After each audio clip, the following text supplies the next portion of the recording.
지금 정부의 부동산 정책 기조는 네. 현 상태 유지 이게 제일 중요한 화두였던 것 같아요. 네.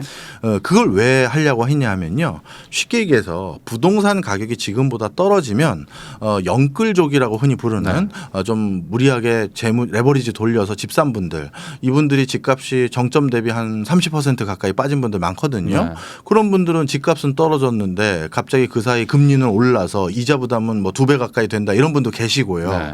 그렇게 되니까 나 후회합니다. 저 반성하고 있어요. 제가 이 매물 다시 싼 값에 금매로 30% 싸게 내놓을 테니 네. 누가 좀 사주세요 하고 있었거든요. 네.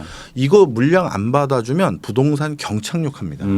그래서 이 물량을 받아줘야 내수 경제에서도 적지 않은 비중을 차지하고 있는 건설 부동산 경기도 네. 그래도 너무 위축되지 않겠구나 해서 이 물량을 받아주기 위해 만든 상품 중에 하나가 특례 보금자리론이에요. 네. 왜냐하면 부동산은 100% 내 돈 주고 사긴 쉽지 않거든요. 네. 그래서 정부가 정책 자금을 일부 껴줘야 그걸로 사는데 정부에서 싸게 돈 빌려드릴게요. 그리고 기존에 부채 한도 있으신 분들도 조금 넉넉하게 더 넣어드렸습니다. 이 돈 드릴 테니 급한 분들 좀 물건 좀 받아주십시오. 한 거예요. 네. 원래 그 목적으로 이제 바닥으로 더 꺼지지 않고 유지시키자. 이게 하나 있고 꺼지지 않고 유지시켜야 될 또 한 가지 이유가 내년에 선거잖아요. 네. 총선. 그런데 선거 앞두고 부동산을 꺼트렸다가는 유권자들에게 환심 못 사요. 왜냐하면 우리나라도 자가 보유율이 60 몇 %죠. 60% 넘었는데 하여튼. 넘었습니다. 예. 집 있는 사람이 집 없는 사람이 많아요. 근데 집 있는 사람이 집 없는 사람보다 유권자가 많은데 네. 그 집값을 떨어뜨려 놓고 선거에서 이길 기대한다? 말이 안 돼요. 그래서 올리는 건 아니지만 네. 어떻게든 현상 유지시키자. 네. 그게 기조였어요. 그런데 현상 유지를 시키려고 봤더니 특례 보금자리론이 워낙 이게 파격적인 상품이니까 네. 갑자기 조금씩 올라요. 막. 그래서 정부가 일단은 뭐 네. 지켜보자 했다가 이러다가 최근에 상품 하나 더 있었죠. 50년 주담대. 네. 이거 죽고 나서 갚으세요. 네. 이 상품까지 런칭되고 나서 이거 상승이 좀 빨라지는 것 같으니까 이거 안 되겠다. 아. 수습 들어가자. 네. 우리는 오르는 건 원치 않아. 네. 현상 유지야. 그래서 대출을 해주겠다라는 그 포션도 줄이고 대상자도 줄이고 네. 시중 창구에게 더더욱 까다롭게 하세요. 이렇게 해서 대출이 원활하지 못하게 만들어서 부동산을 소강 상태로 바꾸려는 그런 목표를 가지고 있습니다. 그러니까 예상보다 조금 좀 빨랐다. 정부가 현상 유지를 당분간 하고 싶은 이유가 있습니다. 불과 3, 4년 전에 부동산이 광풍이었잖아요. 네. 진짜 급상승했는데 그리고 나서 지금 약간 떨어진 상태에서 요걸 현상 유지를 몇 년 하면 요걸 계속 몇 년 유지하면 그 매년 증가하는 물가 상승률 고렸을 때 몇 년 뒤면 평균치를 수렴하잖아요. 네, 그렇죠. 그러면 광풍으로 올랐던 게 결국 몇 년 지나면 수습이 되는 수준이 네. 되기 때문에 현상 유지가 목표였던 거예요. 그러니까 사실 현상 유지만 몇 년을 하면 자연스럽게 이제 하락한 거와 같은 효과가 나는데 그렇죠. 급격하게 떨어뜨려 버리면은 사실 욕 먹자. 그렇습니다. 욕 안 먹고 사실 해결할 수 있는 방법은 맞아요. 그냥 쭉 가는 거죠. 네. 적절하게 속도 조절을 하려고 했는데 생각보다 너무 빨라 버리니까 원래는 1년 하려고 했던 것도 조금 줄였죠. 죄송합니다. 그냥 네. 9월에 끊겠습니다. 네. 이렇게 한 거라고 봐야 되겠죠. 네. 저희 촬영일 기준으로 어제죠. 그 FOMC도 얘기가 나왔잖아요. 네. 그러면 이제 금리에 대해서 미국에서 좀 어느 정도 좀 완화적인 뭐 스탠스가 나올 거라고 기대했던 분들도 또 다시 또 매파적으로 네. 아니다. 뭐 금리를 동결은 하긴 했지만 올해 또 인상도 할 거고 내년도 상당 기간 또 길게 좀 갈 것이다. 뭐 이런 얘기도 막 했었거든요. 네. 그러면 이제 당분간 또 한국은 여전히 또 금리에 대한 부담을 계속 가지고 갈 것 같아요. 그러면 이런 상황에서 뭐 당분간 부동산 시장은 좀 어떤 영향을 받을 거라고 좀 생각이 드세요? 네, 금리도 물론 중요한 변수긴 한데요. 네. 특히 기준금리 같은 경우는 부동산 시장에 계속해서 말씀드리지만 직접적인 영향을 미치지 않아요. 간접적인 영향이지. 네. 이거 청취하시는 분들, 시청하시는 분들 한번 생각해 보십시오. 여기 계신 분들 중에서 한국은행 가서 대출 받으신 분 있으세요? 그런 건 없죠. 네. 우리 주택담보대출 금리가 중요한 것이지 네. 기준금리가 중요한 게 아니에요. 그럼 많은 분들이 기준금리 오르면 주택담보대출금리 오르는 거 아닙니까 하시는데 지난 10년의 기간 동안 네. 주택담보대출금리와 기준금리가 달리 움직인 구간이 절반 이상이에요. 그다음에 또 한동안에는 변동금리 비중이 너무 높은 게 문제가 돼서 국가에서 고정금리 때려버렸잖아요. 네. 그것은 기준금리 영향을 덜 받는 거잖아요. 네. 바로 그런 이유로 인해서 기준금리 기조와 변동금리 기조는 특히 주택담보대출 금리는 다른 적이 많다. 네. 정책적 의지로 얼마든지 달리 만들어주기도 합니다. 그런데 요즘도 어떻게 했느냐. 정책적 의지가 가미돼서 달라진 구간이 요즘이에요. 네. 무슨 소리냐. 기준금리는 그 어느 때보다 올랐어요. 네. 그런데 주택담보대출금리는 어떻게 되냐면 기준금리에다가 일정적인 요소들이 가미돼서 가산금리가 더해져야 주택담보대출금리가 결정되는데 네. 주택담보대출금리와 기준금리의 폭이 요즘처럼 좁혔던 적이 없어요. 그러니까요. 이게 뭐예요? 국가가 낮춰준 누른 거죠. 거예요. 그래서 다시 말씀드리지만 만약에 미국의 기준금리 기조가 고강도로 내년까지 계속된다. 네. 그런데 그것으로 인해서 우리나라 중앙은행의 기준금리를 낮추지 못하게 됐고 그게 다시 부동산 시장을 경착륙하게 만들 것 같은 시그널이 있으면 정부는 또 어떻게 한다? 이번에 특특특내 보금자리론 네. 또 런칭합니다 등등 해서 음. 또 커버 쳐줘야 된다 생각하는 것 같다라는 거예요. 네, 그러니까 요번에 그 정책을 요번에 급하게 수정한 거는 반대로 생각하면 또 예를 들어 경착륙 같은 분위기가 나오면 또 다시 어떤 상품을 또 그렇죠. 런칭을 할 수도 있다라는 의지로도 볼 수 있다. 맞습니다. 아, 그냥 결국에 지금 이대로 그냥 이대로만 갔으면 한다. 정부의 의지는 그런데 우리 부동산은 항상 정부의 의지대로 될지 안 될지는 또 그렇죠. 이건 지켜봐야죠. 또 시장의 네. 또 분위기가 또 네. 어떻게 갈지는 또 지켜봐야 되겠죠. 네. 대출 이런 걸 떠나서 네. 요즘 뭐 공사비도 워낙 올라가고 그리고 뭐 PF도 뭐 안 되고 하다 보니까 뭐 소위 말해서 뭐 지금 두 손 두 발 다 들었다. 네. 그러니까 공사 지금 뭐 착공 못 하겠다. 분양도 못 하겠다 하면서 지금 공급 쪽에서 지금 뭐 진행이 잘 안 되고 있는데 이게 향후에 뭐 문제가 될 수도 있다. 이런 기사들도 많이 나오고 있거든요. 네. 이 부분에 대해서는 어떻게 생각하십니까? 저는 건설 업계들의 상황을 안 좋게 봅니다. 향후에도 좀 부정적으로 보는 이유가 몇 가지가 네. 있는데요. 네. 지금 말씀 주셨던 건설 관련한 자재값 오른 거, 네. 그다음에 부동산 PF 위축된 거 네. 이런 거는 오히려 마이너한 요소라고 보고요. 네. 저는 오히려 건설 업계를 부정적으로 보는 가장 큰 이유는 순살 시공이에요. 이 순살 시공이 지금 특정 공법으로 만든 그 아파트 단지만 네. 전수조사하겠다라고 하는데 네. 저는 다른 공법에는 과연 철근 안 뺐을까? 전 솔직히 그렇게 생각 안 해요. 제가 그렇게 순진한 사람 아닙니다. 네. 그래서 이거 제대로 만약에 누가 작심하고 털기 시작하면 네. 우리나라 10대 건설사부터 해서 줄줄이 다칠 거예요. 이미 그런 것들을 우려한 내용이 주가에 반영됐죠. 네. 건설회사 주가 요즘 보시면 아. 이게 뭐 네. 동네 그 무슨 복도방 같은 그 수준이에요. 네. 자, 그래서 이거 반드시 조사해야 된다라는 전 입장이고요. 아니 부동산이라는 건 우리 서민들의 그냥 꿈이에요. 네. 우리 직장인들 한 누구나 지나다니는 사람 가지고 꿈이 뭐세요? 그러면 내 집장만이요. 그렇죠. 아니면 좋은 데로 한번 이사 가는 거예요. 그거예요.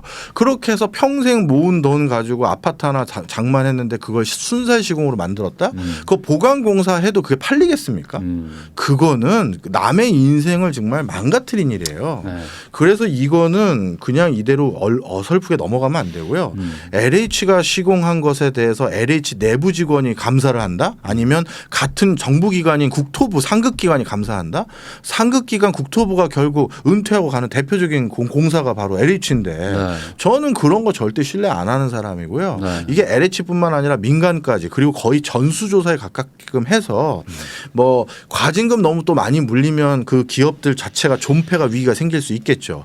우리가 기업이 나쁜 게 아니라 그 기업에 종사한 사람이 나쁜 거잖아요. 그 종사하는 사람들에게 형사적인 처벌을 하더라도 이거는 반드시 발본색원을 해야 우리나라에 건실한 주거 문화 생긴다. 이렇게 믿고 싶습니다. 근데 이게 또 문제가 이게 지을 때 넣는 거는 쉬운데 다 짓고 나면 사실 이게 얼마나 탄탄한 콘크리트예요. 그러니까 이걸 다 깨가지고 집어 넣을 수도 없다 보니까 또 보강 공사를 해야 되는데 그러면 또 눈에 다 보이잖아요. 그렇죠. 밖에 이렇게 다 덕지덕지 붙여놓은 거를 보면은 또 이게 불안하고 그러다 가슴 보니까 이게 찢어지죠. 참 쉽지 않은 얘기입니다. 그래서 이제 해결을 하기는 해야 될 텐데 그걸 어떻게 해결할지 참 막막하기도 네. 하기도 합니다. 뭐 그런 뭐 순살 아파트 뭐 이런 것도 문제지만 어쨌든 지금 착공이 안 되면 추가적으로 이제 앞으로 좀 그 나중에 또 이제 공급에서 문제가 올 거라는 얘기에 대해서는 좀 어떻게 생각하시는지. 그건 분명한 사실이죠. 사실 우리가 부동산 시장을 예측하는 데 있어서 앞으로 공급 물량이 물량이 얼마나 어디 나오느냐 이것도 굉장히 중요한 관전 포인트잖아요. 네. 근데 최근 부동산 경기가 안 좋은 것뿐만 아니라 여러 가지 그 뭐랄까요 조성 비용 네. 그게 올라가다 보니까 뭐 인허가 그 건수 착공에 진행되는 건수 그리고 완공 치는 건수 이게 자꾸 뒤로 딜레이 되더라고요. 그러다 보면 공급 물량이 어느 순간엔간 쪼달리게 되어 있어요. 그렇게 되면 이거는 부동산 가격을 조금 상승시킬 수 있는 요인으로 작용할 거 분명합니다. 네. 그러면은 그 지금 어떤 공급이라는 게 결국에는 좀 잘 되려면은 네. 뭐 어떤 그 인허가나 뭐 이런 것도 중요하겠지만 뭐 공사비 자체가 좀 뭐 내려가든지 어떤 그 사업성이 좀 나와야지 되지 않을까요? 네. 그럴 만한 요인이 좀 있을까요? 당분간? 공사비를 낮추는 게 한 동 올리는 것에 대한 공사비를 낮추려면 국제적인 인플레이션이 좀 잡히는 게 네. 제일 중요한 요인일 거예요. 그런데 아파트를 조성하는 공사비를 낮추는 또 한 가지 방법은 대규모 단지죠. 대규모 단지로 가거나 그랬을 때 단가를 낮출 수 있는 여지가 좀 생겨요. 그래서 이번에 저도 좀 초미의 관심사로 계속 지켜보고 있는데 발표를 안 하는 게 네. 200만 원 주겠다고 250만 네. 원이었나요? 뭐 하여튼 네. 뭐 그거 250만 원, 270만 원. 270만 원. 공급 대책. 네, 공급 대책 발표한다고 해놓고서 네. 아직 안 나오고 있어요. 네, 뭐 뭐 추석 전까지는 하겠다라고 했는데 그게 어떻게 되는지에 따라서 그나마 이제 공급에 대해서 사람들이 인식하는 게 네. 이러면 공급이 좀 될 수도 있겠는데 그리고 단가도 조금 낮아질 수 있는 요인도 있겠는데를 볼 수가 있는 여지가 하나 있고요. 그다음 두 번째, 그럼에도 불구하고 이번에 270만 호 정도 공급하겠다라는 그 공급 대책을 제가 아주 낙관하고 보진 않는 이유가 이제는 건설업계도 많이 투명해져서 네. 그리고 어디 빈 땅도 없고요. 네. 이런 거 대규모로 공사할 수 있는 부지를 단기간에 확보한다는 게 쉬운 일이 아니에요. 그렇죠. 요즘 인허가 받고 착공하고 완공 때리는 물량이 자꾸 줄어들거나 뒤로 딜레이 되는데 네. 그거 어떻게 됩니까? 그거는 부동산 상승을 유도할 수 있는 요인 중에 하나다. 네. 그런데 정부가 대책 발표하는 건 중장기적으로 공급에 대한 안도감을 줄 수는 있으나 그게 실제 계획대로 될지는 우리가 조금 지켜봐야 될 거다. 그럼 3기 신도시는 어떻게 보세요? 지금 뭐 토지 보상이나 이런 거 약간 좀 지연되고 있고 뭐 이러는데. 또 지연 더 될 거예요. 왜냐하면 그 사이에 정말 저도 건설 심의위원 네, 그런 것도 하시잖아요. 해보고 많이 하잖아요. 네. 정말 공정해졌어요. 그런 절차를 하나하나 그게 그리고 필요할 때 매번 그냥 그때그때 여는 것도 아니에요. 그 시즌이 있어요. 네. 그럼 그거를 거치지 못하면 또 그 다음 기간까지 기다려야 되고 하다 보니까 네. 이 건설과 관련된 이 민주적인 절차 이거 다 거치려면 기간은 늘어질 수밖에 없어요. 그러니까 이게 점점 더 시간이 가면 갈수록 뭐 제도도 뭐 좀 확립되고 네. 뭐좀 보강도 되고 하면서 이게 시간이 점점 더 많이 걸리는 걸려요. 것 같아요. 뭐 그게 걸려요. 뭐 어찌 보면 뭐 더 선진화가 되는 걸 수도 있겠지만 점차 좀 공급하기가 참 쉽지 않아지는 것 같기도 합니다.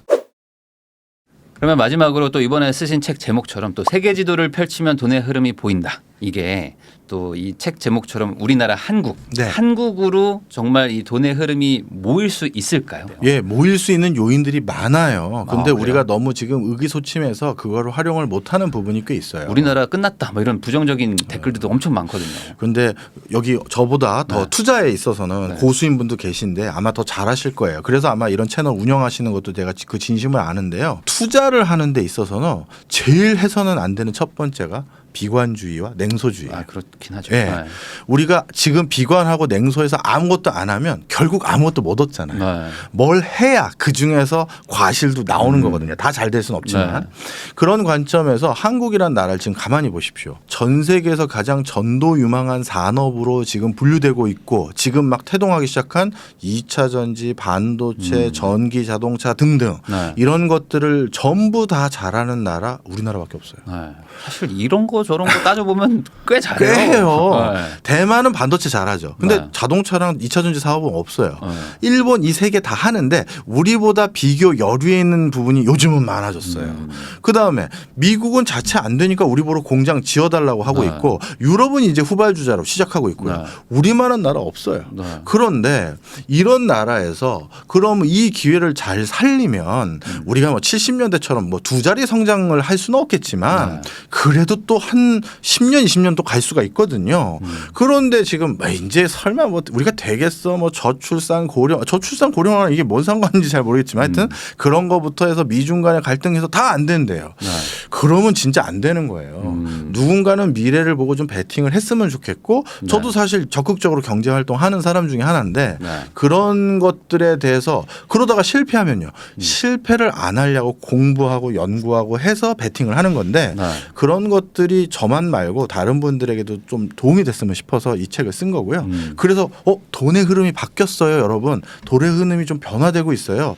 흐름이 바뀌면 그 길목에 네. 아까 말씀드린 역세권 네. 거기에 미리 뭐 사놓으면 네. 돈 내잖아요. 어떻게 좀 강릉이나 양양 쪽에다가 미리 좀 항구 생길 만한 쪽에다가 바닷가 쪽에 조금 사놓는 것도.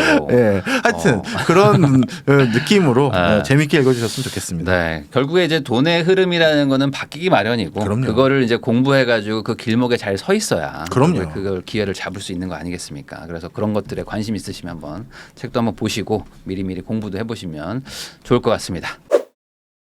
지금 뭐 중국이 많이 흔들리고 있잖아요. 네. 그리고 그거를 인위적으로 뭐 미국이 이렇게 흔들고 있다 이런 얘기들도 있는데 네. 이번 기회에 아주 그냥 뭐 완전히 버릇을 좀 고쳐놓겠다 이렇게 보고 있는 것 같기도 하더라고요. 예. 어떤 상황인가요 지금? 중국이란 나라는 미국과 달리 반드시 달러를 벌어야지만 국가가 운영이 됩니다. 네. 왜냐하면 전 세계에서 석유를 제일 많이 수입하는 나라가 중국이고요. 그다음에 전 세계에서 식량 먹거리를 가장 많이 수입해 가는 나라가 또 역시 중국입니다. 그런데 이런 식량 자원이나 에너지 자원을 거래하는 대표적인 화폐는 달러거든요. 그러면 달러를 벌어야 중국이란 국가의 펀더멘탈이 유지 관리가 되는데 미국이 이제 어떻게 보면 대중국에 대한 견제를 강화하는 과정에서 지금 중국의 수출이 반토막이 났습니다. 네. 그리고 더 떨어질 기미가 보여요. 네. 그러면 달러를 못 벌어왔는데 그럼 중국이 뭘로 이런 기본적인 경제 활동에 필요한 물건을 사오죠? 그 고민이 하나 있고요. 네. 그다음 두 번째, 중국이 미국의 견제를 피하기 위해서 본인들이 선택했던 신의 한 수가 광업이에요. 네. 미국이 반도체 장비 중국이 못 사가게 막고 네. 반도체 기업들과 협업하지 못하게 막음으로써 반도체를 아예 못 생산하게 만들면서 이 좀 과한 표현일 수도 있습니다만 중국을 후기 철기 시대로 돌려놓으려는 생각이 있거든요. 네. 그런 과정에서 중국이 니네들이 결국 이렇게 나올 줄 알았다 네. 하면서 신의 한 수로 그동안 칼을 갈았던 게 뭐냐면 네. 반도체 같은 최첨단 기기를 만드는 데 필요한 광물 자원, 흔히 말해서 희소금속이라고 부르죠. 네. 그 희소금속에 대한 전체 어떻게 보면 시장의 공급 권한을 중국이 가졌다 할 정도로 중국이 공급량이 많거든요. 네.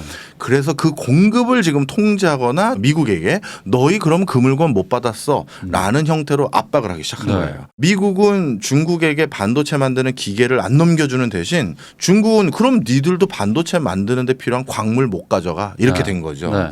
그래서 이 과정에서 미국이 아이고 이거 큰일 났네 생각해봤더니 우리가 중국산 광물에 절대적으로 의존하고 있었네.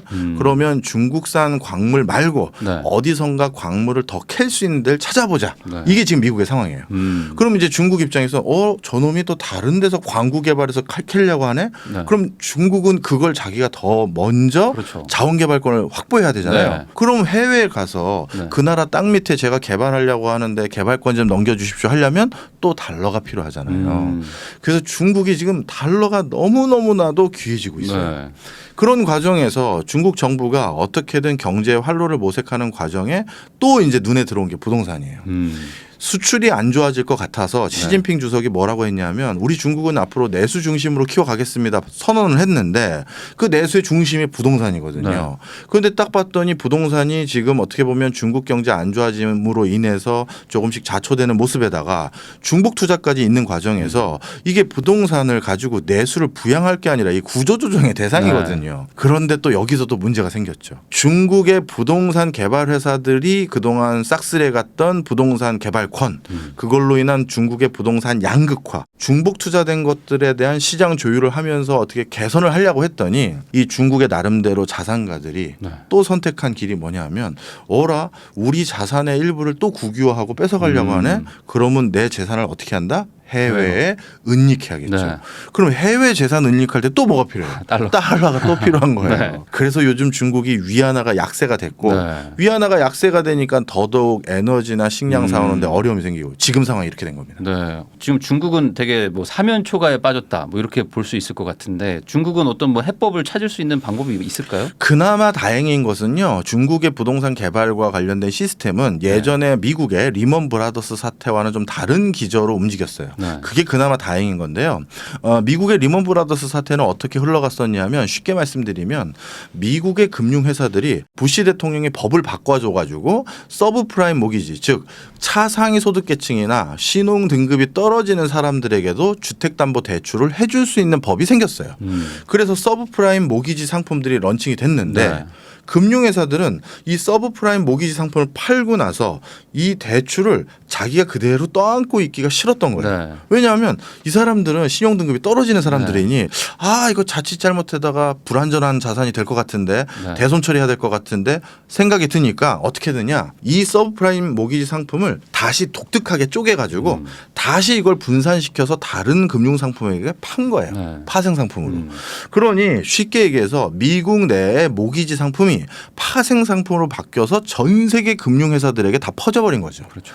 그러니 서브프라임 모기지의 대출 부실이 일어난 것이 자연스럽게 미국 내의 금융기관뿐만 아니라 다른 나라의 금융 시스템에게도 위험이 전가돼서 네. 전 세계적인 금융 불안이 생긴 거죠. 그런데 중국의 부동산 개발 같은 경우는 어떻게 흘러간 거냐면 중국 내부에 지원한 게 거의 대부분이에요. 중국의 은행은 크게 6개로 분류하는데 대중소은행에다가 현 단위의 농협, 그다음에 현 이외의 농협, 그다음에 마지막 촌지은행 이렇게 6개인데요. 네. 이 은행들이 거의 부동산 PF에 해당되는 그런 대출을 거의 다 해줬어요. 네. 외국에서 들어온 자금은 얼마 되지 않습니다. 네. 자 그러면 이건 어떻게 처리가 가능하냐 이론적으로 국내 기업이 국내 기업에게 그것도 저 정확히 말하면 국내 기업이라고 하는 게 국내 은행인데 네. 이 은행의 대부분은 국가의 관할 아래 있거든요. 네. 은행이 국내 부동산 회사들에게 돈을 빌려준 거란 말이에요. 네. 못 갚겠습니다. 이자 못 내겠습니다. 하니 이걸 쉽게 커버할 수 있는 방법은 이자 탕감해주고 만기 연장해주고 연장해주고. 하면 한 곱이 넘길 수가 있어요. 그렇죠. 네. 그래서 리먼과 달리 중국이 만약에 딱 마음 먹었다 그러면 바로 한 곱이 넘길 수 있어요. 네. 상당 부분. 네. 그런데 그동안 그럼 교수님 왜 이렇게 중국에서 불협화음이 많았습니까? 뭐 헝다, 비구이 위안 등등. 네. 그 이유는 중국 내부에서도 이걸 어떻게 처리하는 게 좋을지에 대해서 확인하는 과정이 필요했고 네. 그다음에 나름대로 전략 전술을 짜는 과정에서의 불협화음이 좀 있었던 것 같아요. 그리고 그걸 일부 짠 것 같습니다. 일부 짠 내용이 되게 웃겨요. 어떤 우리 거예요? 부익남님께서 나중에 오늘 여쭤보려고 그랬는데 일단 네. 옥석을 가려서 일부 부동산 개발 회사는 사주자, 네. 살려주자. 어. 나머지는 우리가 좀 구조조정하자. 정리하고. 그리고 그 CEO들이 그동안 엄청난 돈 번 것도 인민들의 어떤 그 다 쳐다보고 있으니까 네. 일부 사유재산 또 이렇게 땡겨서 네, 네. 해결하는데 네. 쓰고 이렇게 하기로 결정을 한 것 같아요. 그러면 살려주기로 한 회사들에게 네. 야 저기 부실한 저 부동산 개발 회사 2개 네가 인수해 가 이렇게 얘기를 하거든요. 부실한 부분은 내가 잘 털었어. 네. 인수해 가 네. 했을 때 이 사람이 당연히 질문할 게 뭐겠어요. 아니 지금 부동산 경기가 이렇게 안 좋아서 네. 내가 가진 물량도 다 판매를 못 하고 있는데 그렇죠. 쟤들 거 부실된 것 좀 털었다 하더라도 내가 쟤네들 것까지 어떻게 다 커버합니까? 이 소리가 바로 나오거든요. 네. 바로 요거에 대해서 답을 못 주면 이게 이 구조조정이 안 되는 건데 그렇죠. 이거에 답을 주는 방법으로 세상에 중국이 제가 기억하기로 2004년도에 했던 그 전략을 또 들고 나온 거예요. 대학생들에게도 네. 아파트를 살 수 있도록 네. 대출을 완화해 줬어요. 대학생도요? 그냥 돈으로 그냥 네. 해결한 거 대출로 해결한 거네요. 네, 그렇죠. 어. 대학생들에게 그냥 야. 중국에 그냥 아직 학부 다니는 대학생들이요. 대학원생도 네. 아니고요. 학부 다니는 애들에게 이런 겁니다. 일종의 예를 들면 야, 너희 곧 졸업하고 네. 얼마 지나지 않아 다 취업할 거잖아. 아, 그러면 그때 또 집 사야 되잖아. 네. 그런데 우리 중국 봤잖아. 집값은 계속 올랐어. 올라간다. 그러니 지금 사. 미리 사라. 대출 해줄게. 어. 그러면 저는 대학생인데 돈 못 갚는데요. 네. 그래서 우리가 만든 금융 상품은 대학 다닐 때까지 갚지도 말고 대학 졸업하고 난 뒤에도 일정 기간 유예를 해줄게. 그 뒤부터 네가 원금이자 갚으면 돼. 네. 이런 금융 상품을 만든 거예요.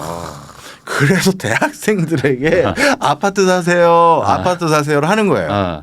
야, 이게 올바른 걸까요? 이 대륙의 이게 스케일이 좀 장난이 아니네요. 이게 옛날에 우리 그 대학생들한테 이제 카드 발급하는 거 정도는 그거예요. 했지만 예, 우리 카드지만 이제 이거는 카드 수준이 아니라 이제 아파트를 하는. 예. 야, 그러면 이게 뭐 현실적으로 결국에 이제 돌려막기 아닙니까? 그렇죠. 나중에 그러면 궁극적으로는 돈을 벌어 가지고 나중에 돈을 다 벌어서 해결이 돼야지만 되는 걸 텐데 이게 돈을 못 벌면 해결은 안 되는 거고 결국에 언젠가 터지는 거잖아요. 그러면 아까 말씀하신 궁극적으로는 경기도 살아나고 달러도 이제 더 벌어야지 되는 걸 텐데 아까 말한 대로 미국은 그러면 끝장을 만약에 보려고 하면 해결이 안 될 거잖아요. 네. 근데 문제는 미국도 중국을 진짜 죽인다고 하면 미국도 타격을 입는 거 아닙니까? 미국도 일부 입죠. 네. 그런데 이번에 아주 독특한 현상이 생겼는데요. 공화당과 민주당이 유권자들에 대한 정책 선호도 조사를 다 했어요. 네. 그런데 공화당 지지자들도 그다음에 민주당 지지자들도 원하는 정책적인 기저 중에 하나가 뭐냐 하면 중국을 더 압박해라. 더 해라. 예. 좀 타격을 입더라고요. 예. 아니 중국 때문에 지금 미국의 국제적인 위상이 조금 어떻게 보면 미중 간의 어떤 패권 전쟁이라고 할 정도로 격화된 거고 네. 그들이 보기엔 격하죠. 그리고 중국 저가 상품들 때문에 우리 일자리도 일부 없어졌고 네. 그리고 중국에서 이상한 화공약품으로 만든 값싼 마약을 뿌려가지고 말이지 지금 미국 내 사망률 1위가 지금 그 마약 때문에 일어나고 네. 이거 어떻게든 눌러야 된다가 미국인들의 어떻게 보면 간절한 희망이에요.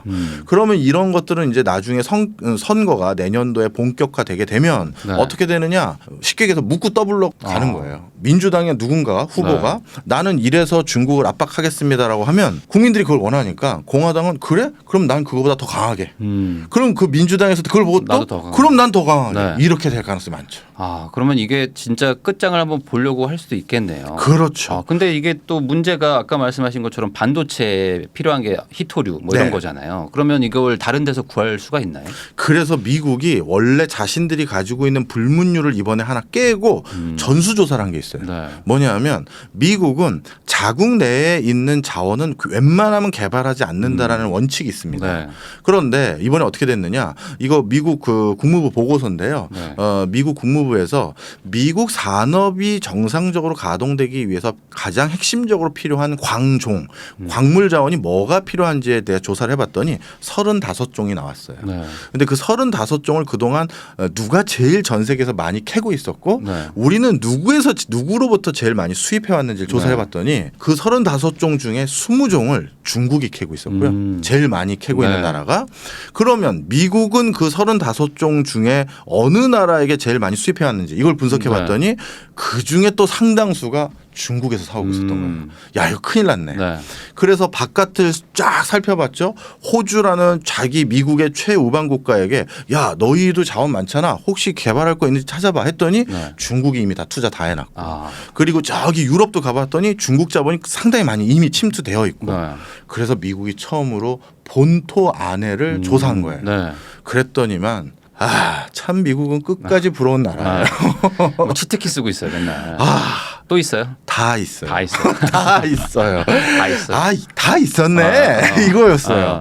그러나 아. 미국은 웬만하면 개발을 하지 않아요. 이유가 자원이라는 건 언제 그 가치가 더 높아질지 모른다는 그 믿음이 하나 더 있고 또 한 가지는 요즘은 OECD 국가들은 웬만하면 광업을 잘 안 해요. 자국 내에서. 아무래도 네, 왜냐하면 환경 오염 때문에. 있으니까. 예, 맞습니다. 바로 그런 이유들로 인해서 네. 일단 있다라는 거 확인시켜서 발표한 이유는 중국에게 까불지 마. 이 얘기 하고 싶은 거고요. 아. 미국은 아마 바깥에서 네. 개발을 더 할 것으로 보여집니다. 아, 제가 이걸 왜 여쭤봤냐면 이번에 또 책을 쓰셨잖아요. 네. 세계 지도를 펼치면 돈의 흐름이 보인다라는 제목의 책을 쓰셨는데 이게 어찌 보면은 이제 지정학적인 이런 것 때문에 사실 어떤 돈의 흐름이 이제 흘러간다 이런 네. 얘기 아니겠습니까? 맞습니다. 그러면 요즘에 가장 이슈가 되는 게 이제 뭐 반도체 전쟁 해가지고 우리나라가 어찌 보면 이제 고래 싸움에 새우등 터지는 그런 격이었다가 아니네 우리가 어찌 보면 하나의 어떤 역할을 할 수 있겠다 그럼요. 하면서 이런 동맹 뭐 칩포 동맹 뭐 이런 거에 지금 하나 들어간다고 지금 보고 있는데 네.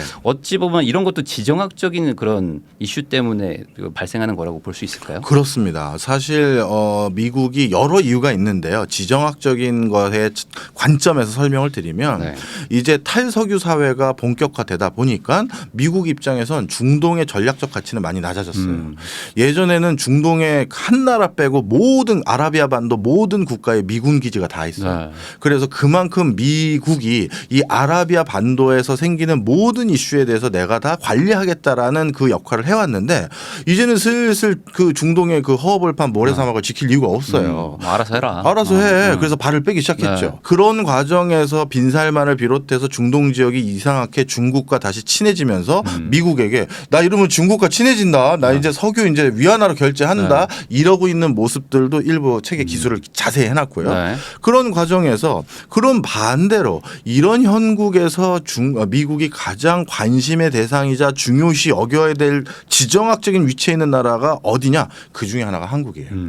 이제 석유가 필요 없다라고 하기보다는 좀 네. 중요도가 좀 떨어지는 약해지는 그런 신재생 에너지 시대가 도래하고 나면 그럼 제일 중요한 게 이 신재생 에너지로 에너지 그리드를 완성하기 위해서는 반드시 두 개가 필요해요. 뭡니까? 하나가 2차 전지고요. 2차 전지. 또 하나가 반도체예요. 네.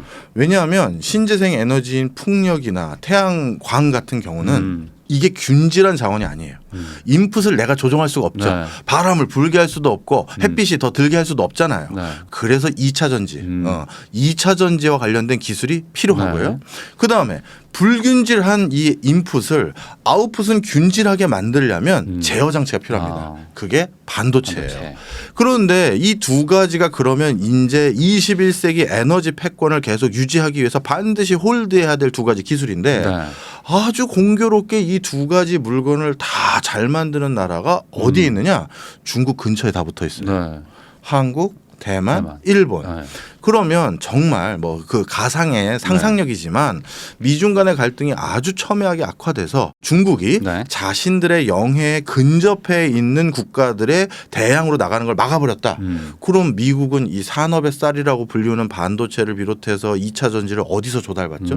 할 수가 없는 그러네요. 거예요. 네. 그러다 보니까 일부 반도체 공장은 미국 본토에 가져와라. 그래야 내가 니네 물건 사줘. 네. 이렇게 굉장히 고압적인 조치를 한 이유가 지정학적인 맥락에서는 그런 맥락도 있는 거예요. 그 말은 진짜 중국과 어떤 극단적인 상황까지도 염두에 둘 그럼요. 수밖에 없다. 네. 왜냐하면 이제 혹시나 그런 상황이 발생한다면 지정학적으로 너무 불리할 수가 있기 그렇습니다. 때문에. 그러면 이제 궁금한 거는 이제 대만도 어쨌든 있잖아요. 네. 그리고 이제 한국도 있는데 이 상황에서 그러면 대만이나 뭐 한국 둘 다 챙겨야 되는 상황인가요? 아니면 챙겨야 되는데요. 일반적으로 이 경우에는 조금 더 대만을 챙기기가 십상이에요. 우리가 지난 20세기에 네. 미국이 챙겼던 나라들의 공통점이 있어요. 네. 다 부자가 됐어요. 그렇죠. 네, 그리고 다 공산 진영에 바로 인접한 국가들이에요. 네. 20세기의 미국의 가장 중요한 미션 중에 하나는 공산권이 확산되는 걸 막아야 되거든요. 네. 그걸 확산되는 걸 막을 제일 좋은 방법은 공산 진영에 인접한 국가가 자본주의로 따뜻하고 풍요롭고 번성하면 네. 공산 진영이 흔들릴 뿐만 아니라 확산을 못 하잖아요. 네. 그래서 저 유럽에서는 동독 바로 맞은편에 있는 서독. 그리고 동남아시아에는 라오스, 캄보디아, 베트남 바로 밑에 있는 싱가포르나 이런 나라 그리고 동북아시아에선 한국, 대만, 일본 등등이죠. 싼 거잖아요. 그러네요. 그래서 한국이 그때 덕 많이 봤죠. 사실 뭐 덕 안 봤다고 하면 그건 거짓말이에요. 우리가 열심히 한 게 9할이지만 네. 9할 너무 많이 했나? 9할 이상 되지만 미국이 우리 물건 여러 나라 중에 사준 것도 있고 공부시켜준 것도 있고 여러 가지가 있습니다. 원조 준 그래요? 것도 있고. 그런데 지금은 그런 지정학적인 가치로서 더 귀한 존재가 대만이거든요. 네. 중국을 뼈아프게 만들어야 되는데 중국을 가장 뼈아프게 만드는 건 바로 대만이 잘 나가는 거거든요. 그렇죠. 네. 그러면 하나의 중국 저건 우리의 지자체지 국가가 아니야 해놨는데 미국이 대만을 계속 드라이브를 걸어준다. 중국 입장에서 너무 마음 아픈 거죠.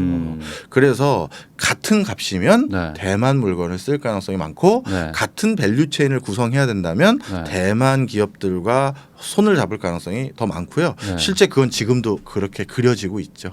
그러면 그 TSMC가 엄청나게 지금 네. 성장을 하고 뭐 삼성전자를 사실 뭐 더 뛰어넘는 뭐 경쟁력을 가지게 된 것도 네. 그런 지정학적인 그런 이슈 때문인 것도 맞나요? 충분히 그런 요인이 있습니다.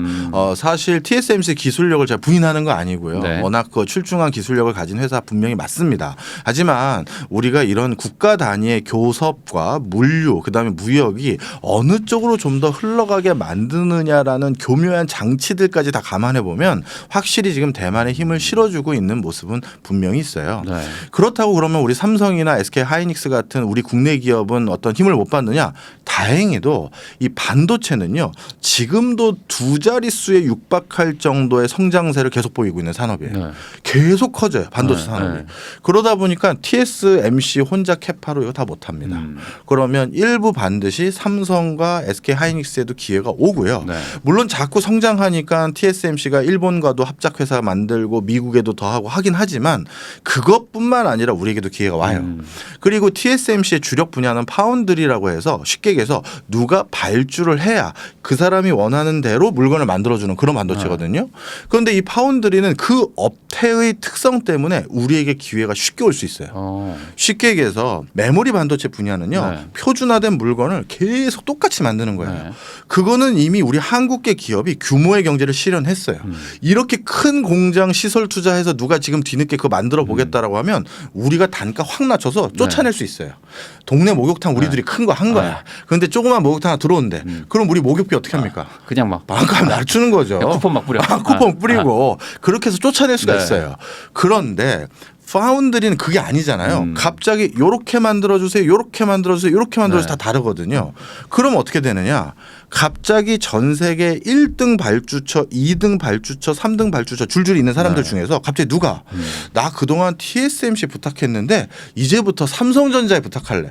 하는 순간 1, 2등 바뀌는 거예요. 네. 하다못해 애플이 다음 애플 휴대폰에서는 삼성에게 발주하겠습니다 하면 진짜 바뀌어요. 네. 네. 그런 시장이에요. 그래서 이거는 다른 옛날에 우리 메모리 반도체처럼 LP다 이런 회사들 따라잡기 위해서 우리가 올해는 매출 쉐어 전 세계에서 1% 올렸습니다. 내년에 2% 올리겠습니다. 이게 아니라 한 번에 딱 바꿀 수 네. 있는 그런 기회가 있어요. 미국, 중국의 어떤 분쟁 같은 것들이 뭐 달갑지만은 않을 것 같다는 생각이 좀 들거든요. 그렇죠. 그러면 미국 기업 입장에서. 네, 미국 기업들은 지금 중국에 대해서 그러면 어떤 포지션을 잡고 있는 건지 좀 궁금하거든요. 조금 과하게 표현하면요. 네. 립 서비스를 하자라는 포지션인 것 같습니다. 아, 말만? 네. 엔비디아의 잭슨 네. 젠슨 황이라든가 뭐 이런 수많은 미국의 반도체 관련한 회사들, 테슬라도 마찬가지고요. 이런 사람들이 아니 중국을 저렇게 계속 압박하는 것은 미국의 여러 산업에도 좋지 않다. 네. 말은 해요. 네. 그렇지만 실질적인 제스처를 강하게 요구하기 위해서 로비를 한다든가 이런 것들을 안 하고 있어요. 왜냐하면 미국은 우리나라랑 달리 로비스트라는 직업이 버젓이 활동하고 있는 것이고 네. 워싱턴 DC에 출장을 가보신 분들은 아시지만 거기 어딘가 옆에 커피숍에 앉아 있는 사람들 보면 로비스트가 무슨 협회 사람들과 함께 네. 공화당 의원의 보좌관, 민주당 의원의 보좌관 다 설득하고 해명하고 네. 있어요. 그러면서 이게 좋은 거다. 네가 이 법안에 통과되게 이 법안을 제지하는 데 도와주면 우리 협회가 너희 상원 의원에게 정치 자금을 네. 쏘겠다. 네. 뭐 이런 얘기를 하고 있는 거예요. 그게 거기선 그게 룰이에요. 우리가 보기엔 이게 뭐야 이렇게 되지만 자 그런데 공식적으로 미국의 반도체 관련한 회사들이 또는 네. 그쪽 협회에서 로비하느냐 안 해요. 왜 그러냐? 반도체의 특수성 때문이에요. 필수제예요. 네. 산업의 쌀이에요. 네. 중국은 이 반도체를 일정 사양 이상의 반도체를 못 만들고 있어요. 네. 그럼 만들 수 있는 나라가 지금 한국, 미국, 일본 등 이런 나라밖에 없고 네. 그 과정에서 미국의 여러 뭐라고 할까요? 제품들 반드시 갖다 써야 되거든요. 그러니 쟤네들은 눌러도 어떻게든 갖다 쓸 수밖에 없고 미국 입장에서 중국에다 물건 팔지 말라고 한 적은 없어요. 그렇죠. 네. 그러면 이 립서비스만 잘하면 중국 애들은 이게 필수제니까 네. 엔비디아에서 만든 그래픽 카드나 이거 다 사가야 돼. 네. 그래야 지들도 뭐 가전제품도 만들고 네. 컴퓨터도 만드니까 그건 당연히 팔릴 거고 지들이 만드는 것만 못 만들게 많은 거잖아요. 그러니까 미국 입장에서는 사실 뭐 나쁜 상황은 아니에요. 아니에요. 아. 안 팔릴 리가 없고요. 이번에 아이폰 새 버전 네. 뭐 중국에서는 공무원들 대상으로 네, 공무원들. 전부 다 아이폰은 이제 사용하지 마라는 엄포를 비공식적으로 내렸는데 네. 걔는 법으로 만든 적은 한 번도 없습니다. 이게 덜미 잡히면 안 되니까요. 그걸 내렸는데 그래서 전 세계 초미 관심사였잖아요. 아이폰 이거 안 팔리는 거 아니야 했는데 대박 났죠. 뭐 1분 만에 매진됐다. 1분 만에 매진됐어요. 네. 이게 바로 미국 기업들이 립 서비스만 하고 있다. 그 얘기입니다. 아, 그렇구나. 그러면은 이제 걱정되는 것 중에 하나가 이제 한국도 예를 들어 이제 미국의 편에 쓸 수밖에 없는 상황이라면 이제 우리 뭐 반도체나 이런 거 안 팔리면 어떡하나 했는데 그건 좀 기우에 불과하다. 그럼요. 이번에 중국 화웨이에서 7나노 공정 기술이 들어간 휴대폰이 출시가 됐는데 네. 그거 딱 뚜껑 열었더니 SK 하이닉스 반도체가 있는 거예요. 그래서 이거 이거 뭐냐? 어디서 난 거냐 이거. 네. 그랬더니 SK는 딱 답변 하나면 다 해결돼요. 우린 모르는 일이다. 자, 무슨 얘기냐? 지금 전 세계 물류라는 건요. 네. 교역이라는 건 인위적으로 막을 방법이 없어요. 중국에게 직접 하는 건 막았죠. 네. 그럼 제3세계 국가로부터 수입해오면 돼요. 하다못해 베트남이든 인도든 네. 아니면 북아프리카 어디든 간에 거기에 반도체 관련한 부품 회사 페이퍼 컴퍼니 차려놓고 네. 뭐 나이지리아든 베트남에서 하이닉스 반도체 수입해 간 걸로 처리한 다음에 거기서 중국으로 보내면 끝이에요. 그걸 어떻게 막을 건데? 막을 수 없어요. 사실 그래서 우리나라 반도체 업계에서도 다 알고 있는 그냥 공공연한 비밀이었어요. 그러니까 SK 하이닉스도 그냥 놀란 듯한 인위적인 표정 지으면서 어머 몰랐어요. 이렇게 끝나고 미국도 여기에 대해서 뭐 책임도 못 묻잖아요. 아니 그렇게 뭐 되는 현실적으로 뭐 어떻게 막을 수도 막을 없는 수가 거죠. 없어요. 그거 어떻게 네, 막겠어요. 맞아요. 네. 네. 그러니까 이런 것들은 이제 뭐 어찌 보면은 우리도 겉으로는 뭐 좀 당황스럽다 할 수 네. 있지만 뭐 크게 실익은 뭐 이렇게 잃지 않는 뭐 맞습니다. 그런 상황일 수 있겠네요. 오히려 이익이 더 많아졌죠. 중국의 반도체 굴기로 중국 반도체 되게 기업들이 걱정했었잖아요. 따라오려고 했는데 미국이 눌러준 거잖아요. 그러면 이 분위기는 당분간 좀 계속 이어진다고 봐야 될까요? 아니면 그럼요. 뭐 화해를 한다거나 이런. 많은 분들이 또 그거 질문하시더라고요. 요즘 미국의 국무장관이 중국 본토를 방문하지 않나, 네. 재무부 장관이 중국 본토를 방문하는 거 봐서 우리에게는 팔지 말라고 하고 지네들이 팔려고 저렇게 화해 무드 간 거 아니냐? 네. 이거 오해세요. 미국의 국무장관이 그 전에 네. 언제 중국 본토를 갔는지를 한번 신문 검색을 해보십시오. 딱 5년 전이에요. 5년 전 5년이면 뭐의 사이클가 똑같죠? 대선 대통령인가? 맞습니다. 정확한 지적이세요. 지난번에도 트럼프 대통령과 그 클린턴 네. 대통령 후보가 둘이 붙을 때 붙기 바로 전에 이제 선거 전이니까 네. 집권당 입장에선 불확실성을 높이면 안 돼요. 미국 내에서도 중국 때문에 돈 버는 파트너들이 있잖아요. 네. 그러니까 그때는 화해하는 척 가는 거예요. 국무장관이 달려가서 네. 달래주는 거죠. 야 잘해보자. 야 물가 좀 낮추게 좀 물건도 싸게 하고 나도 관세 좀 낮추고 할게. 네. 잘 지내 하고 가요. 그러면 이제 경제가 잘 굴러가거든요. 미국에선 경제 잘 굴러가는 게 선거 이기는데 최고 중요한 요소예요. 그렇게 만들어 놓은 다음에 선거 캠프 때는 국민들이 원하는 것. 중국을 압박하겠습니다. 중국을 못 살게 보겠습니다. 제가 당선만 되면 그렇게 하겠습니다. 해서 그 다음 본격적으로 압박을 하는 거예요. 네. 그런데 또 선거 전이잖아요. 네. 그러니까 집권당은 또 달려가는 거죠. 또 가고. 가서 야, 그 저기 니네 물건 좀 싸게 좀 줘봐. 우리가 관세 저 그거 좀 어떻게 풀지 고민 좀 살짝 해볼게. 이렇게 해서 화해 모드로 하면 네. 미국 내에서도 중국 비즈니스 하는 사람들도 아 중국 자꾸 괴롭히니까 우리 장사가 안 돼요 하는 말도 좀 줄어들고 이렇게 된 건데 이제 선거 본격화되면 다시 압박 수위는 엄청 올라간다. 그거는 이제 어찌 보면 약간 정치적인 뭐 수사나 그렇죠. 뭐 이런 거로 해석할 수 있겠다. 예. 네, 이렇게 정리할 수 있겠습니다. 그 이번에 교수님이 내신 그 세계 지도를 펼치면 돈의 흐름이 보인다. 그 책에 보면은 그 재밌는 부분이 하나 있더라고요. 저희 애가 요즘에 어린이 신문을 보는데 네. 거기 보면은 맨날 그 기후 변화, 뭐 지구 온난화 이런 얘기가 계속 나와요. 네, 그러면서 네. 막 북극에 얼음이 녹고 있다, 막 이런 얘기들이 막 나오는데 오히려 이게 기회가 될 수 있다, 뭐 이런 얘기들이 있어요. 그 중에 하나가 뭐 북극해 항로 이런 네, 얘기가 네, 책에 네. 나오더라고요. 네, 맞습니다. 이 얘기 좀 해주십시오. 이게 돈이 될 수 있다고요? 아 그럼요. 제가 사실 요즘 이 책을 집필하게 된 가장 큰 배경 중에 하나가 정말 돈의 흐름이 바뀌는 게 네. 지정학적인 그런 이유, 그 다음에 네. 기후 환경적인 변화, 미중 간의 갈등, 뭐 그 다음에 그것으로 인한 중동 지역의 힘의 약화, 뭐 여러 가지 요소들이 있어요. 네. 그런 것들이 진짜 아 돈의 흐름을 바꾸고 있구나 이게 느껴져서 쓴 건데요. 네. 그 중에 하나가 또 결정적인 게 북극해예요. 자, 제 책에는 중간중간 지도를 많이 넣었어요. 네. 지도를 보시면서 어디 위치인지 보시라는 의미였는데요. 네. 그런데 역사적으로 가만히 보시면 예전에 우리가 중앙아시아 지역을 여행 가거나 출장을 가보시면 한때 엄청나게 번성했던 도시 국가들이 있어요. 그 예전에 수메르 문명 때 무슨 문명 때 해서 그 중앙아시아에 있는 어마어마한 문명들이 있거든요. 그때 그 문명권의 그 도시 유적지죠. 지금은 네. 거길 딱 가보면 야 여기 이렇게 휘황찬란한 해놓고 연대표를 보면 이게 우리나라랑 바로 비교가 되잖아요. 네. 근데 우리나라의 고려 때네 아니면 무슨 때네 이렇게 비교를 해보면 아, 우리나라께 조금 미안한 얘기지만 네. 약간 위상이 좀 떨어지는 게 있어요. 그만큼 그 중앙아시아 일부 지역의 도시 국가들이 네. 번성한 거죠. 그런데 지금은 그냥 문화유적지 터로 바뀌었거든요. 그러네요. 왜 그러냐? 실크로드로 가던 길이 필요가 없어졌거든요. 아, 길이 바뀌었구나. 그렇죠. 해안길로 갔잖아요. 네. 바닷길로. 네. 그러다 보니까 쉽게 얘기해서 그 동네가 우리 부익남님 네. 만났으니까 네. 역세권이었다가 역세권이 아니게 된 거죠. 그렇죠. 이거 치명상이잖아요. 아, 이게 버스로 맨날 다니다가 지하철 생기는 순간 완전 끝나는 끝나거든요. 거거든요. 네. 끝나는 거예요. 네. 그래서 정말 비유 좋았네. 이걸 미리 들었으면 책에 썼을 텐데. 버스 터미널이 의미가 없어지거든요. 없어져요. 이게. 네. 자, 그래서 바닷길 생기고 나서 네. 완벽하게 중앙아시아에 있는 그 어마어마한 휘황찬란한 문명권이 다 쇠락한 거예요. 네. 지금 그쪽에 있는 나라들도 잘 사는 나라가 없잖아요. 그러네요. 그런데 우리 이 해안 지방에 있는 도시들 잘 떠올려 보십시오. 싱가포르, 홍콩, 네. 두바이, 뭄바이, 카이로 등등 네. 다 잘 살아요. 다 역세권이거든요. 그러네. 항세권? 항세권. 자, 그러다 보니까 이들 나라들이 국민소득 5만 불 넘고 이렇게 된 건데 도시들이. 네. 그런데 그 역세권이 또 바뀌고 있는 거예요. 이번에 바뀌는군요. 예, 바로 북극해예요. 어. 왜 북극해가 역세권이 되느냐? 네.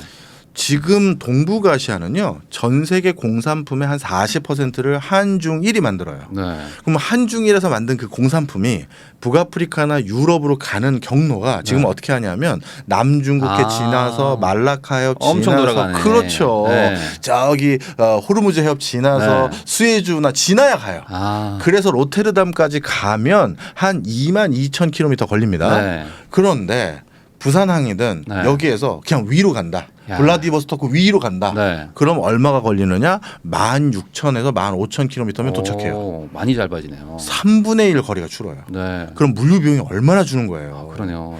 바로 그것 때문에 북극 항로가 열리는 게 완벽하게 교역로가 바뀐다. 다시 말하면 역세권이 바뀌는 거예요. 아, 이게 그 3호선 타고 일산 가다가 GTX 타고 지금 일산 가는 그 느낌이네. 이런 비유를 미리 말씀해 주셨으면 내가 책에 썼지. 아니 근데 이게 엄청나게 빨라지는 거잖아요. 그렇죠. 근데 그 교역량이 또 만드는 데랑 그 쓰는 사는 데랑, 데가 완전히 직결되는 그렇죠. 느낌. 그러면 지금은 왜 못 갔었었죠?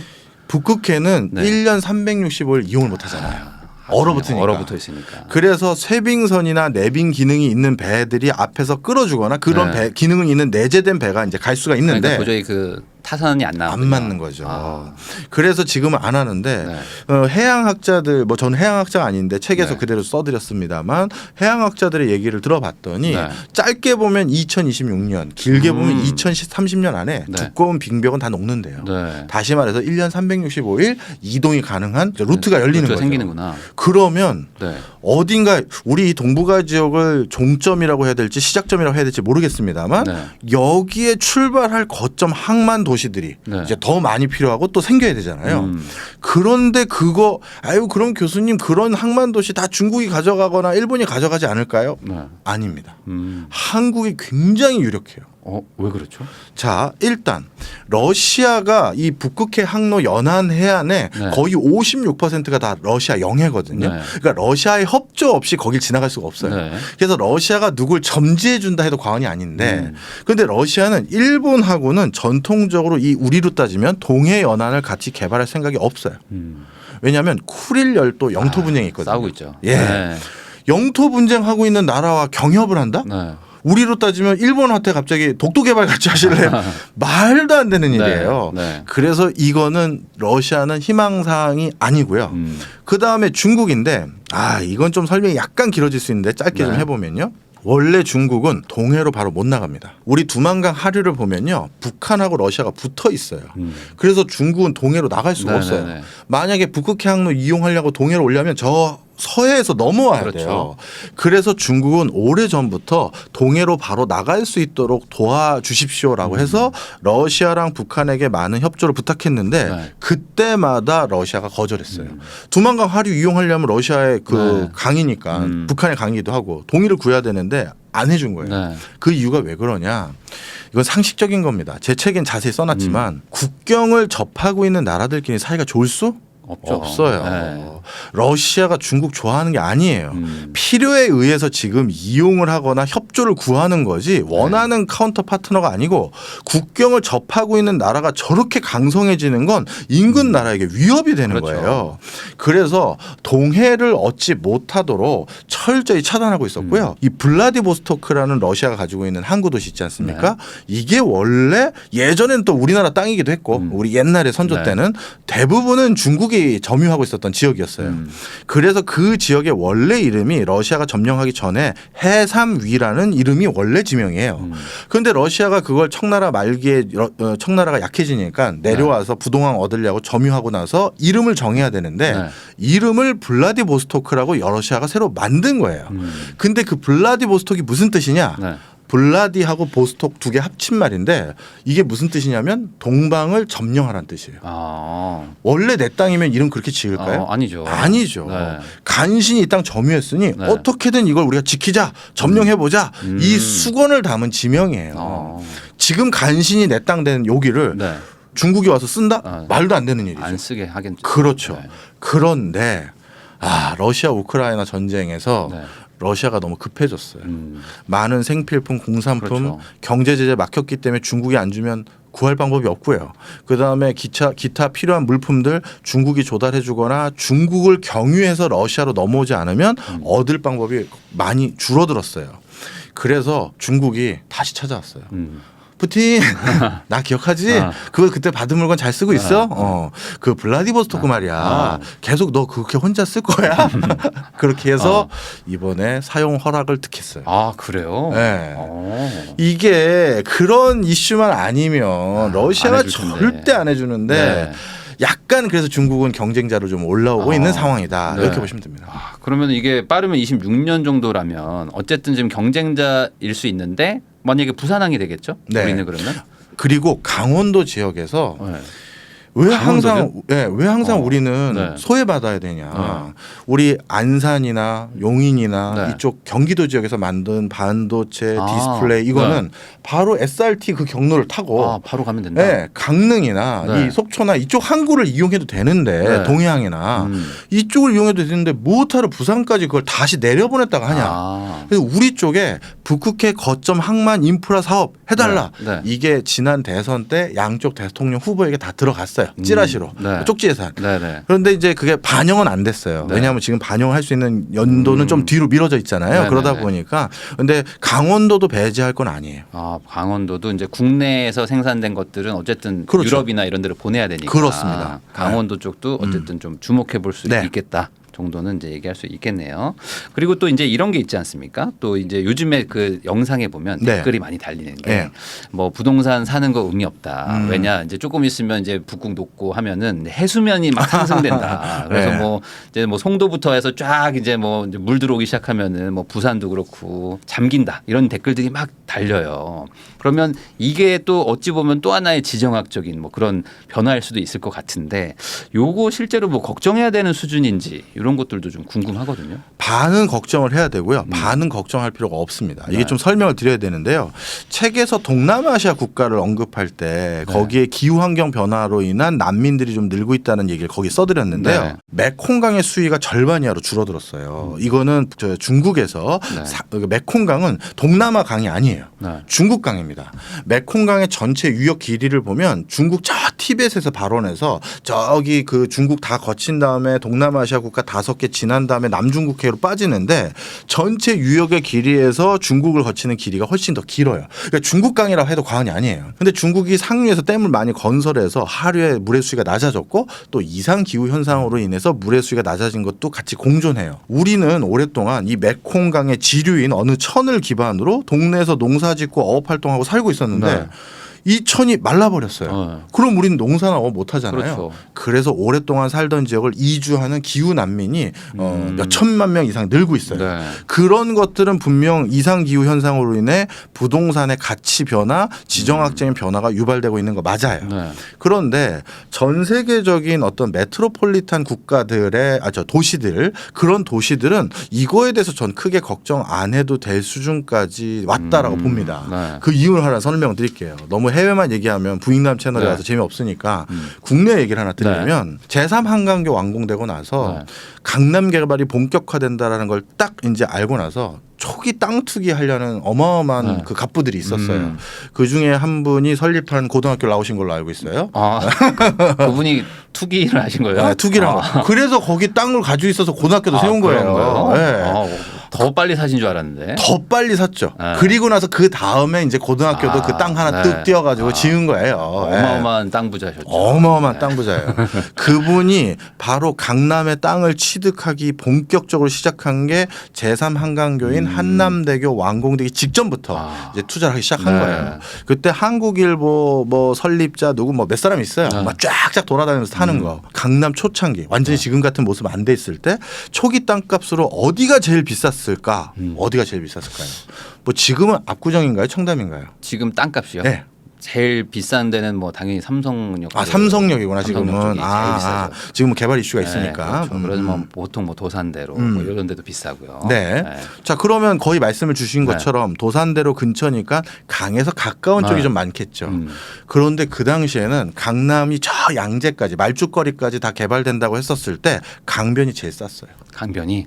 왜일까요? 아, 그때만 하더라도 이제 막 물 난리 나고 그렇죠. 뻘밭이고 뭐 이러지 않았을까? 야 거기는 맨날 물에 잠기는 곳이야. 뭘 거기에 무슨 아파트를 진다고 그래 이거였어요. 그런데 그 당시 이제 현대니 삼부토건이 이런 데서 네. 원래 압구정 아파트 앞에 조그만 섬이 있었어요. 여의도 같은 크기는 네, 아닌데 네. 조그만 섬이 있는데 네. 그거 다 캐가지고 네. 그 모래를 다 갖다 부은 거잖아요. 그래서 뚝을 올린 거죠. 그래서 압구정과 청담이나 이쪽을 이렇게 어떻게 보면 지면을 높인 형태로 만들어서 그 뒤부터는 강남에서 제일 비싼 라인이 이쪽에 가깝게 된 건데 초기에는 강남에서 그나마 살 수 있는 곳이 양재 쪽이라고 생각했어요. 왜냐하면 강남의 한강변에서 저 양재까지 가시다 보면 강남은 이렇게 울퉁불퉁하죠. 네. 대부분 물에 잠겨요. 요즘도 또 잠겼잖아요. 강남역 맨날 잠기고 하잖아요. 맨날 잠기죠. 원래 강남은 물에 잠기는 곳이야. 그렇죠. 거기 사람 사는 곳이 아니야 했는데 그래도 정부가 거기다 뭘 한다는데 그러면 그나마 사람 살 곳은 양재천 양재다. 근처야. 네. 거긴 물에 잘 안 잠겨요. 해서 그때는 거기가 제일 비쌌어요.